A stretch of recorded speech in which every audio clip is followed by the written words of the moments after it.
There are moments in music that cannot be planned.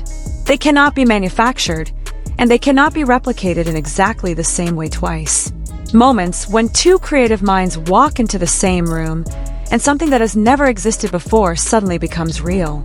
That is exactly what happened when Jon Bellion and Jimin sat together in a studio in New York City, building a song that would go on to be heard by tens of millions of people around the world. But before we get there, we need to understand who these two people really are, why their meeting was so extraordinary, and why the music world cannot simply walk past the story without stopping, pausing, and truly thinking about what it means for the future of pop music, K-pop, and art itself. But before we dive in, if you are new here, hit that subscribe button right now. Because content like this, where we go deeper than the headlines, where we tell the full story the way it deserves to be told, is exactly what this channel is built for. And you do not want to miss what is coming next. Let us start with Jon Bellion, because many of you watching this are probably far more familiar with Jimin than with Jon Bellion. And that is completely understandable. But to truly appreciate why his words carry so much weight, you need to know who he is. Jon Bellion is not an ordinary name in the American music industry. Born Jonathan David Bellion on December 26, 1990, in Lake Grove, New York, on Long Island, he made one of the bravest decisions a young creative person can make. At 19 years old, he dropped out of college to focus entirely on writing music professionally. He went on to study under songwriter and Warner Brothers A&R executive Kara DioGuardi for a year, learning how to craft songs across genres, rock, hip-hop, pop, for all kinds of artists. That training gave him a foundation that most producers never get. He was not just a bedroom beatmaker who got lucky. He built his skills from the ground up, with discipline and intention, before the world ever heard his name. And when the world did hear his name, it was on a stage that mattered. At just 21 years old, he co-wrote the chorus to The Monster by Eminem featuring Rihanna, a song that won the Grammy Award for Best Rap/Sung Collaboration at the 2015 Grammy Awards. Think about that. Before he had even released a debut album, Jon Bellion already had a Grammy on his resume. He also co-wrote and produced Trumpets for Jason Derulo, wrote multiple songs for Justin Bieber across several album cycles, and contributed to projects for Maroon 5, Halsey, Camila Cabello, Selena Gomez, Miley Cyrus, Katy Perry, The Kid Laroi, and Chris Brown, among many others. His own debut studio album, The Human Condition, released in 2016, peaked at number 5 on the US Billboard 200. His single All Time Low from that same year peaked at number 16 on the Billboard Hot 100 and became one of the most widely loved alternative pop songs of that decade. This is not someone who handed out compliments easily. This is not someone who says things just to be kind. This is a man whose entire professional life is surrounded by exceptional talent, Justin Bieber, Eminem, Rihanna, Maroon 5, and who holds the bar very, very high. So when someone like Jon Bellion calls an artist the most instinctive he has ever worked with, that is not a throwaway line. That is a statement from someone who knows exactly what he is talking about. Now let us talk about Jimin. And I know, so many of you already know Jimin deeply. But let me tell his story again from a slightly different angle. ParkJimin, born in Busan, South Korea, joined BTS in 2013. And from that point forward, he has never stopped growing. Every year, every album, every performance has revealed something new. A new layer, a new depth, a new dimension that the world did not fully know was there. But the moment that truly changed how the world saw Jimin as a solo artist came in 2023, when he released his debut solo album, Face.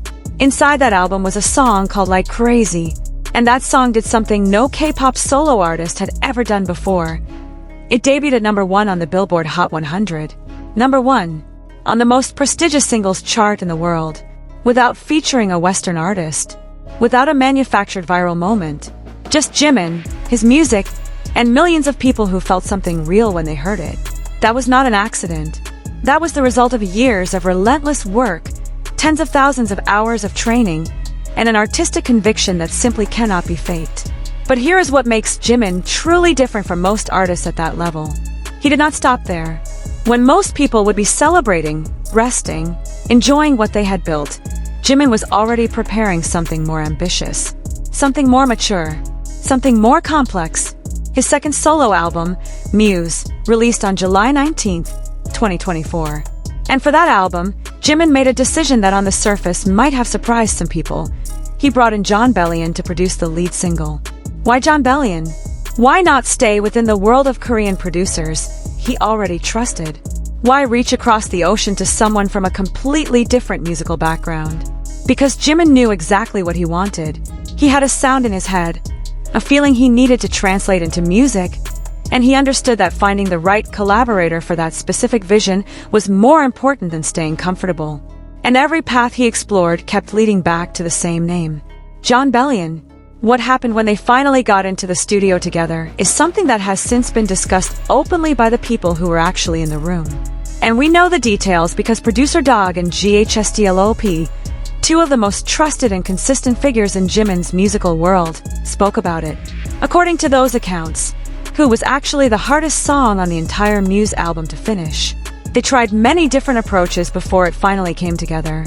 At a certain point, the decision was made to travel to New York and work on it in person, with Jimin present and with Jon Bellion at the center of it. The moment they sat down with Bellion in his studio is one that has stayed with everyone who was there. Jon had a large whiteboard on the wall, and as Jimin explained everything he wanted to convey with the song, every feeling, every idea, every image, Bellion was immediately locked in. He latched onto every word and wrote it all down in real time, as if he had been waiting to hear exactly this. That image, Jon Bellion at his whiteboard, capturing Jimin's vision as fast as Jimin could speak it, is one of the most vivid pictures of creative collaboration I have ever come across in any behind-the-scenes account of how great music gets made. Because it was not a transaction. It was not a producer being hired to do a job and going through the motions. It was two people who were genuinely connecting over something that mattered, and who together were building something neither of them could have built alone. And Jimin felt that, deeply. On July 31st, 2024, BTS released the Muse recording behind video on their official YouTube channel, Bangtan. And in that video, fans got to see an unscripted, unguarded version of what this collaboration actually looked and felt like. The footage captured Jimin watching Jon Bellion work, watching him generate lyrics in a matter of hours that, by Jimin's own estimation, would normally take days. And Jimin's reaction, completely genuine and completely unrehearsed, became one of the most talked about moments from any BTS-related content that year. He turned to the camera and said, "It's like I'm watching the American version of Namjoon." RM, Kim Namjoon, the leader of BTS, a songwriter, a thinker, an artist whose depth and creative output have consistently earned him the deepest respect from every single one of his bandmates. For Jimin to compare Jon Bellion to RM, in the way that he did, with the tone that he had, was not just a compliment. For anyone who understands the dynamic inside BTS, that was the highest possible praise Jimin could offer. It was his way of saying, this person is operating on a level that I genuinely cannot take my eyes off of. And the speed that impressed Jimin so much was not recklessness. It was the product of someone who has so fully internalized music, who has spent so many thousands of hours living inside the craft, that when inspiration arrives there is no friction between the thought and the expression. Jon Bellion has reached a point where creativity flows without technical obstacles. And Jimin, who grew up in a world where every line of a lyric is debated and polished over days, watched this and felt like he was witnessing something extraordinary. The Muse recording behind footage also shows Jimin's dedication in a way that goes beyond what most artists would endure. He recorded late at night, and then, early the following morning, he was already on his way to Jon Bellion's studio to start putting it all together. Think about that level of commitment. Here is someone who has already achieved more than most artists ever dream of, and he is moving between late-night recording sessions and early morning studio commutes, carrying his full energy, his full concentration, and his complete belief in what he is making. And then there is Jimmy Fallon, host of The Tonight Show, a man who has spent years sitting across from the most talented people in the entertainment industry. Someone who, by definition, is not easily impressed anymore. And yet when Fallon heard who, months before it was officially released, while he was in the recording studio working on a separate project and happened to cross paths with Jimin, his reaction was anything but composed. He jumped. His eyes lit up, And he said the words that would later be played on his own show and seen by millions of people. Get it on the radio. When someone with Fallon's experience reacts like a person hearing something genuinely exciting for the very first time, that tells you everything you need to know about what kind of song this was. On July 22nd, 2024, that pre-recorded performance of Who aired on The Tonight Show, a performance filmed before Jimin's military enlistment in December 2023, and marked a defining milestone in his solo journey. Here is something worth understanding about the song itself, because it matters. Who is the only track on the entire Muse album on which Jimin does not have a writing credit. On 6 out of the 7 songs, he was directly involved in writing the lyrics. But for Who, he stepped back from that role entirely and trusted Jon Bellion, Pete Nappy, Tenrock, Dog, and GHSDLOP to translate his vision into words and sound. And this is where Jimin's artistic maturity truly shows itself. Knowing when to let go of control, knowing when to trust someone else completely to express what is inside you, is not a sign of weakness. It is a sign of creative confidence that only comes with real growth. He gave Jon Bellion his vision, his feelings, his truth, and Jon Bellion honored every single bit of it. The results speak with numbers that are very difficult to argue with. Who accumulated 90.5 million streams and 129,000 sales worldwide in its very first week alone. It debuted at number 1 on the Billboard Global 200. It debuted at number 4 on the UK singles chart, making it Jimin's highest charting solo single in the United Kingdom, and went on to spend 20 non-consecutive weeks on that chart. It entered the Billboard Hot 100 at number 14, peaked at number 12 the following week, and spent 20 consecutive weeks and 33 non-consecutive weeks on that chart, making it the longest charting song by a K-pop act on the Hot 100 at the time. It hit number 1 on iTunes Top Songs in 112 regions simultaneously. Muse, the album that contains it, debuted at number 2 on the Billboard 200 and spent 34 consecutive weeks on that chart. But the records do not stop there. And this is what truly separates Who from a typical hit single. In just 74 days after release, Who surpassed 1 million units in sales in the United States alone, earning RIA Platinum certification. That made it the fastest solo song by any Korean or K-pop solo artist in history to reach that milestone, shattering the previous record of 143 days held by Jungkook's Standing Next to You. Muse itself became the first K-pop album of 2024 to surpass 900 million streams on Spotify, and then crossed 1 billion Spotify streams in just 47 days, making it the fastest Korean album ever to do so.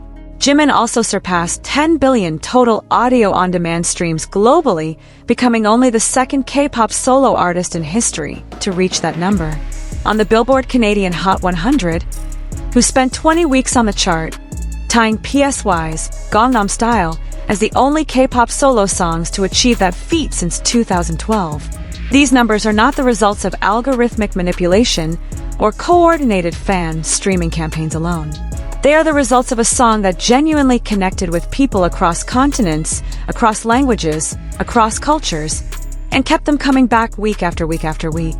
Beyond the statistics, there is something more important to understand about why this collaboration matters in the larger picture. Jon Bellion and Jimin came from completely different worlds, different countries, different languages, different musical traditions, different cultural contexts. And yet when they sat together in that studio, with a whiteboard full of ideas and a shared commitment to creating something honest and beautiful, none of those differences created distance. They created texture. They became the ingredients of something that neither of them could have made on their own. Who is not a Korean song adapted for Western audiences. It is not an American pop production with a K-pop singer placed on top of it. It is something genuinely new, a song that belongs to both of them equally and to neither of them exclusively. A song that exists in its own universe. And that is increasingly what the most important music looks like today and going forward. The boundaries between genres, between scenes, between national music industries are dissolving in real time. What is left when those walls come down is pure artistic communication. And Jimin and Jon Bellion demonstrated exactly what that looks like when it is done with full sincerity and genuine mutual respect. One more thing needs to be said, and it is perhaps the most important piece of context in this entire story. Jimin recorded Muse including those sessions with Jon Bellion before beginning his mandatory military service in South Korea in December 2023. That means every hour he spent in the studio during that period was spent with the awareness that time was running out. That after this, he would be stepping away from music for an extended period. That muse would be the last thing the world heard from him for a while, and that it needed to say everything he needed to say. That kind of pressure can paralyze creativity, or, in the right person, it can create absolute clarity. For Jimin, it created clarity. He knew exactly what he wanted to express. He knew exactly what feelings he needed to leave with his listeners before he left. And that focus, that urgency, that certainty of purpose is audible in every second of Muse, and most specifically in Who. Jon Bellion heard it, he understood it, and he made sure that every production decision served and protected it. There is also something deeply human about what this collaboration represents that I think we need to sit with for a moment. Jon Bellion, by his own artistic philosophy, has always valued honesty above everything else in music. He has spoken in various interviews about the difference between making something impressive and making something true. And what he found in Jimin was someone who did not come to the studio to impress anyone. Jimin came to be understood. He came to communicate.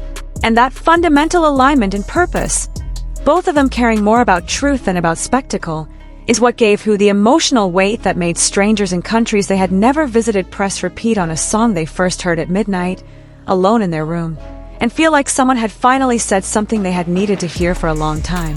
So the next time someone asks you what makes a great collaboration, what separates a truly historic creative partnership from two famous names being put together on paper, think about this. Think about Jon Bellion at his whiteboard, furiously capturing Jimin's vision in real time. Think about Jimin recording late into the night and arriving at the studio early the next morning without complaint. Think about Jimmy Fallon jumping out of his seat. Think about 90.5 million streams in a single week. Think about RIA Platinum in 74 days. Think about 33 non-consecutive weeks on the Hot 100. Think about a man who has written for Eminem, Rihanna, Justin Bieber, and Maroon 5, looking across the studio at a singer from Busan, South Korea, and recognizing something that he had never quite encountered before in all of those extraordinary rooms. Something instinctive, something rare, something that reminded him of exactly why he fell in love with music in the first place. Jimin did not need Jon Bellion to prove his worth, and Jon Bellion did not need Jimin to prove his skill. But when they found each other, they created something that proved the worth of both of them at the same time. And that is what the best collaborations always do. They do not just combine two people. They reveal something in each of them that the other alone could not have unlocked. If you made it all the way to the end of this video, I genuinely appreciate you. Drop a comment below and tell me, after hearing all of this, do you think Who is Jimin's best solo work to date? Or is there another track that hits harder for you? Is it like Crazy? Is it Slow Dance? I want to know what you think. Let us have that conversation in the comments.